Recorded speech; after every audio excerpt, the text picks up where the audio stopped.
Well, let's get a little bit more on the fallout from the attack on the nuclear power plant. Kevin Hickerson is a nuclear physicist and joins me live from Claremont in California. Kevin, thanks very much for joining us on the programme.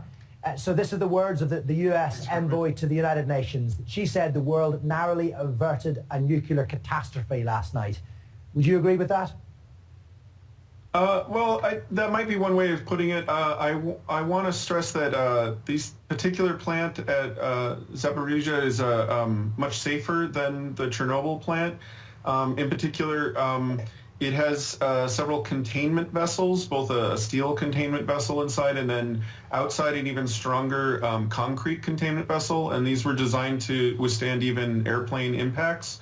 However, whenever you introduce munitions, actual firefighting, either accidentally or intentionally, this could potentially damage that structure and then could cause a major catastrophe if one of the cores or the reactors itself is actually hit.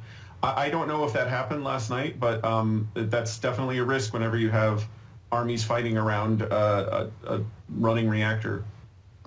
And in terms of the size of the reactor and the power plant, the Ukrainian President Volodymyr Zelensky said it could have had the impact of 6 Chernobyls. Do you think that's a correct assessment? Well, it would take a lot for that to happen, but definitely the plant has the capacity to create that kind of environment. There's 6 reactors that are each a gigawatt each. That's a very large plant.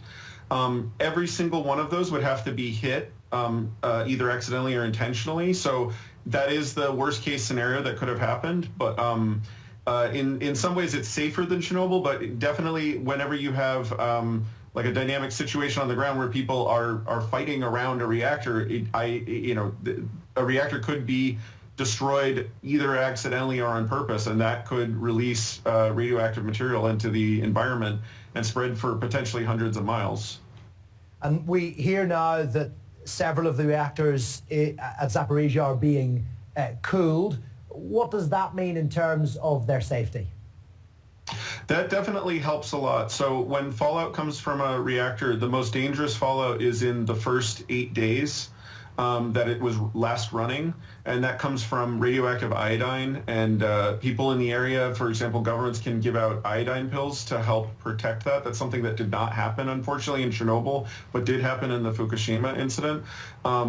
But so as soon as you shut down the reactor, the amount of radioactivity drops dramatically. Even after the first day, it drops. So that helps a lot in terms of what damage it's going to do to the environment. Now, that's not going to mean it's safe. I mean, it has spent fuel in the reactor for years. So that can still create a problem, but it definitely does de-escalates the risk if the reactors are shut down.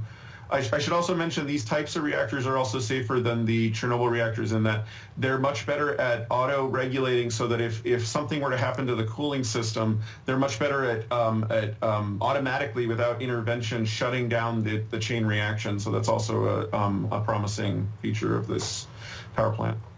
Yeah, good to get a positive reaction to that story where there's been so much concern and worry. Kevin, thank you very much indeed. That's Kevin Hickerson there joining us from California. Thanks for having me.